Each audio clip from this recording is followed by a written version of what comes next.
Alrighty, so let's get into this. Oops, sorry about that. Okay, so this video is called The Difference Between US and Philippine Medical Schools. So let's start with number one, the structure of teaching in Philippines versus the United States. So there are different kinds of ways to teach medical school as far as I know. And there's the traditional way and the OSI, or the organ systems integration. And so to explain a little bit what those two are, so the traditional way, at least in the Philippines, is subject-based. So one semester will have subjects XYZ, for example, biochemistry, anatomy, etc.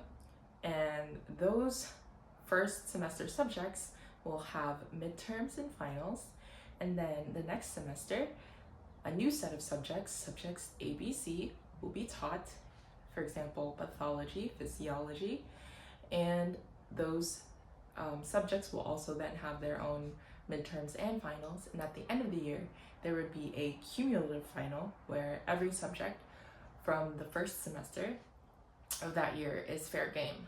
And the idea with that cumulative final is to prepare the students for their board exams, which they're going to be taking later on. Okay, so there are plenty of medical schools in the Philippines that still teach with the traditional system. But my medical school was one of those medical schools who transitioned to a different, newer, or modern way of teaching medical school. So that leads me into the next part, which is the organ systems integration. Organ system based medical curriculum is where each organ system is broken down into the basic science components, for example, anatomy, biochem, physiology, patho, etc. And basically, these subjects will be taught in a way that integrates it with that particular organ system, instead of being taught in a way that's discrete, as like in the traditional structure. So it's more focused on a particular organ system, and it'll move on to a different organ system once they've completed discussing that particular organ system based on its basic science components. And so that'll go on for the whole year and also the next year of medical school. So that's pretty much like the first 2 years of medical school. And then, so as far as I know, the organ systems integration is the more common way of teaching medical curriculum in the United States, which is something that my medical school adopted. And so UP College of Medicine follows the OSI curriculum style. So important also in teaching medical schools that's similar between US medical schools and medical schools in the Philippines, or at least my medical school, was the OSCEs, or the Observed Structural Clinical Examination. And it's basically a teaching tool that was designed to teach the basics of a medical examination in a graded setting. And so the student has to accomplish a task, whether it to be interviewing a patient, identifying a lesion, and presenting their findings to their consultant, etc. And so these are the most important components of teaching medical school, and kind of just a glimpse of the difference and similarities between US and Philippine medical schools. Again, I'm not an expert in any of these things. I'm not a medical professor. I'm just a medical graduate.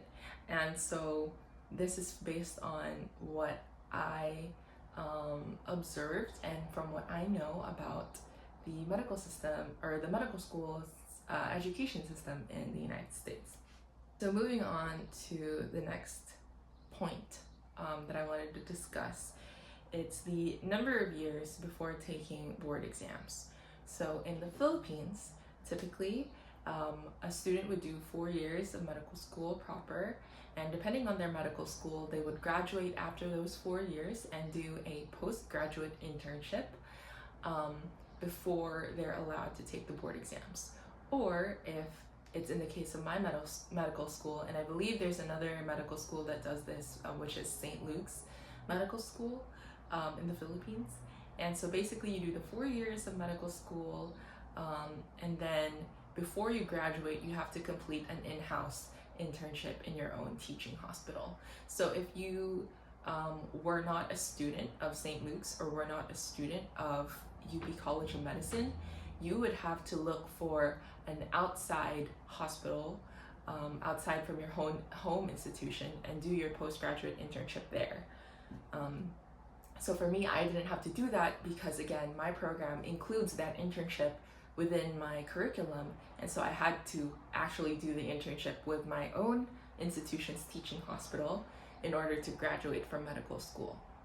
And so yes, it's mandated by law that all medical school students and graduates, in order to take the board exams, they must graduate from medical school and finish their postgraduate internship in the Philippines.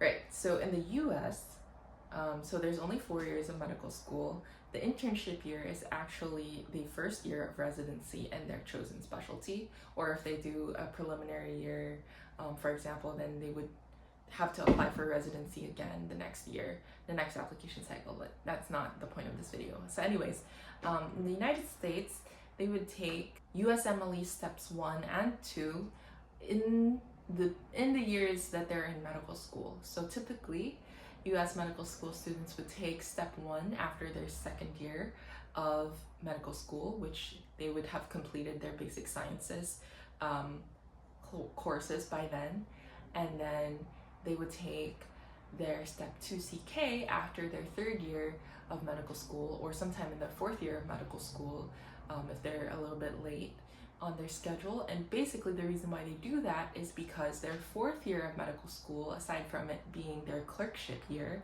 it's also reserved for them to be able to apply to medical schools and do all the interviews and then get matched at the spring, which is also grad season. And so by the time that July rolls around, they've already graduated medical school, matched into their program, and are ready to start first year of residency. Okay, the caveat in the Philippines is that you can actually take your board exams after your first 2 years of medical school in the Philippines. There is a clause in the bylaws of the board exam that states that if you've completed your first 2 years of basic sciences in the Philippines, then you can sign up to take the basic science exams part of the board exams. And I'll explain what the board exams are like a bit later, but basically it's kind of similar to taking USMLE Step 1 at the end of your second year of medical school in the US. But I didn't do that because I didn't see the need to really, and I didn't know that you could do that actually until I started studying for the board exams in the Philippines, and I was like, oh, that's neat. I wish I would have known about that early on, but I didn't. So anyways, that's neither here nor there. So let's move on to the next point that I wanted to discuss. What is the structure of the 4 years of medical school like in my university specifically? And so the first and second year is very similar to United States. Actually, the first through third year is very similar to what I know of the United States way of medical school's education, is that the first and second year are basic sciences, mostly classroom based. Sometimes we'd be allowed to go to the hospital in groups of students to interview patients and get exposed to the hospital wards, but these would be guided by a preceptor, usually with a resident or a consultant, and they would guide us in case discussions of a particular patient that we've interviewed that day. And so third year is when we start having half shifts in the hospital. So basically you're going to the hospital for X amount of hours in the day, not a full 12-hour shift, but probably around 5 to 6 hours, and then you'd spend the day either shadowing clerks or interns, shadowing residents, interviewing patients with a group or by pairs, and then gathering your patient notes and then presenting your findings to a consultant for a grade. And so third year is very much a chill year. You kind of do rotations, but it's more like you're getting exposed to the hospital as a very baby student with very baby responsibilities. And I'm very sad that I never got to experience it myself, like in person, because my third year of medical school was entirely virtual because of COVID. And yeah, I wish I got a chance to experience that baby responsibility because it would have been incredibly fun. And also the third year is when you get to do a bunch of different electives and fun little niche specialties. So like you can even do like a traditional Chinese medicine elective, which I would have been so interested to do. Oh, I'm so sorry, baby. I'm filming. Okay, anyways. So yeah, unfortunately that didn't happen for me, again because of COVID, but it's okay. So next is fourth year, and so fourth year, like in the United States, is clerkship year, but unlike in the United States, clerkship year in the Philippines is very structured and very little free time. Basically, you're doing 12-hour shifts in the hospital, 8 to 12-hour shifts, depending on which rotation it is. And you're shadowing your interns and helping interns out with their tasks, and basically your tasks are the same as what the interns do. It's just that you have slightly less responsibility than the interns in terms of like hierarchy of responsibilities, but you're a clerk, and then when for example, you're monitoring your patients and something is amiss with their vitals, you'd refer your patient to your intern, and then your intern would then assess that patient, and then that intern would then refer that patient to a resident. And so that's kind of like the hierarchy of management of patients in the hospital, depending on which rotation it is. But for the most part, that's how it goes. And so you do your rotations for 10 months in the hospital, and most of that time is spent within the big 5 specialties, which are IM, family med, peds, surg, and OBGYN. And then there's also shorter rotations for other specialties like anesthesiology, ORL, emergency medicine, orthopedics, rehab, etc.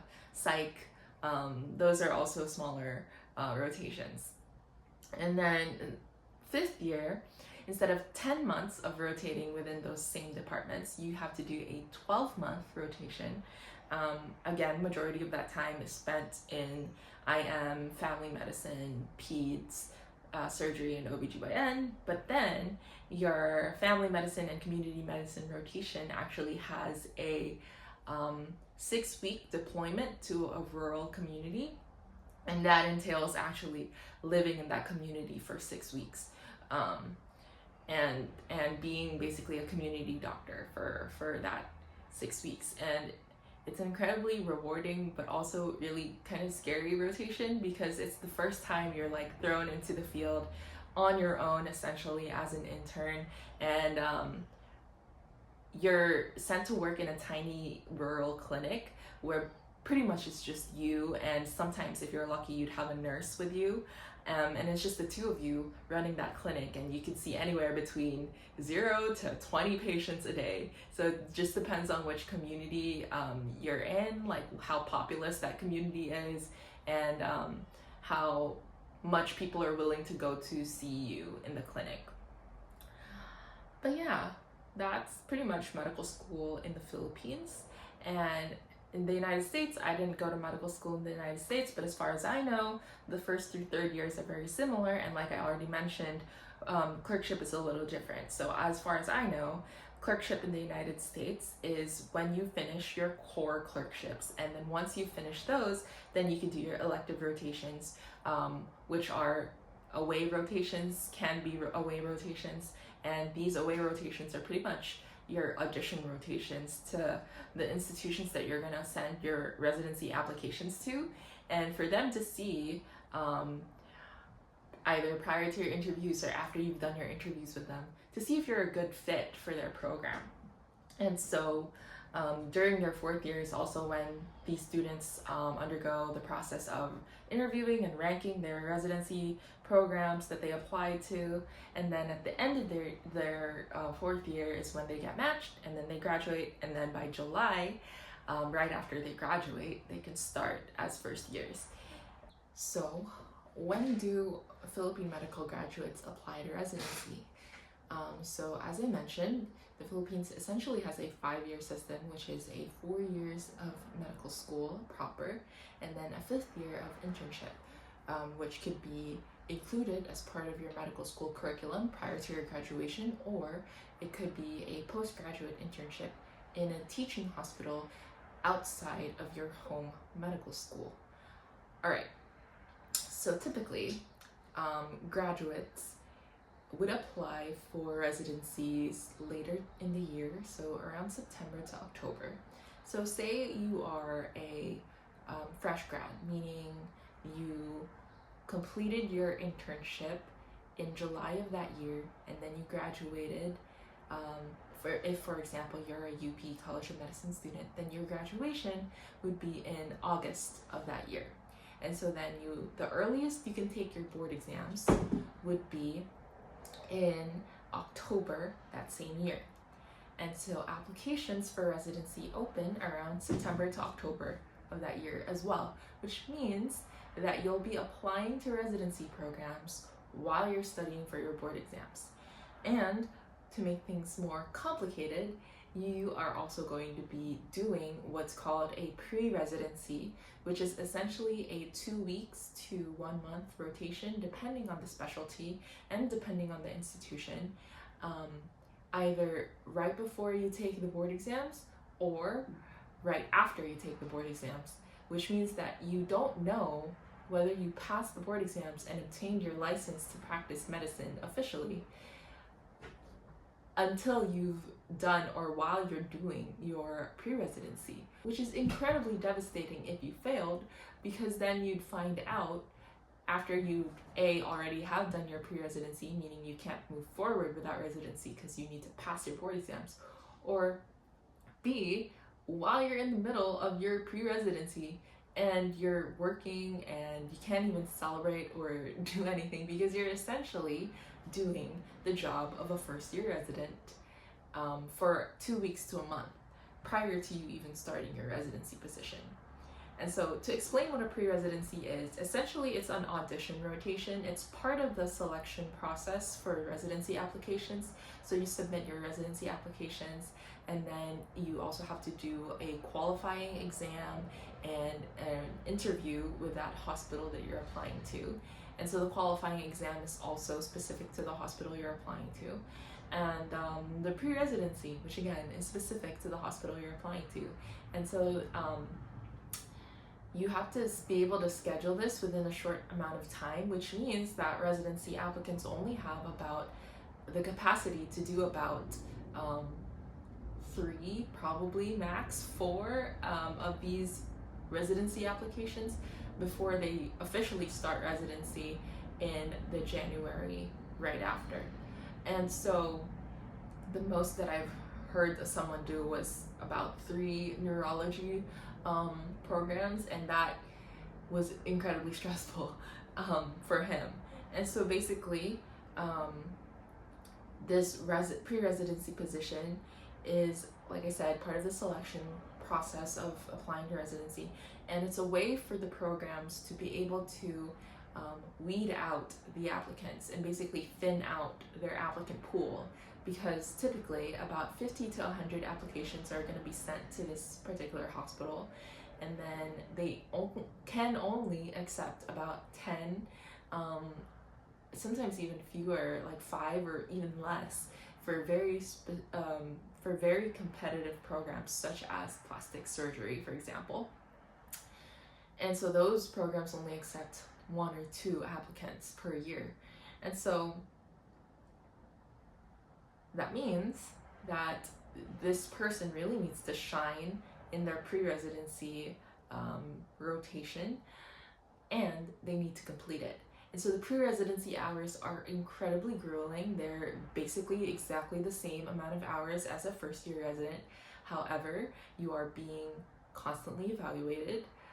Not that you're not being constantly evaluated as a resident, but you know, you're trying to outshine your peers, your competitors. And on top of that, you're not even getting paid.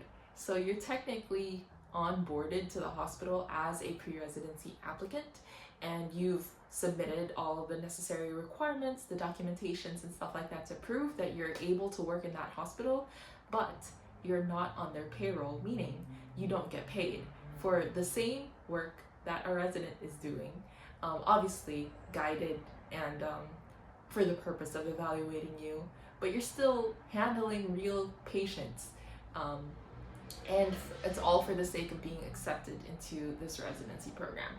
And so yeah, that's kind of a little bit of my thoughts about what pre-residency is and what all the hoops that residents have to go through in order to, or residency applicants have to go through in order to get accepted into their residency program in the Philippines.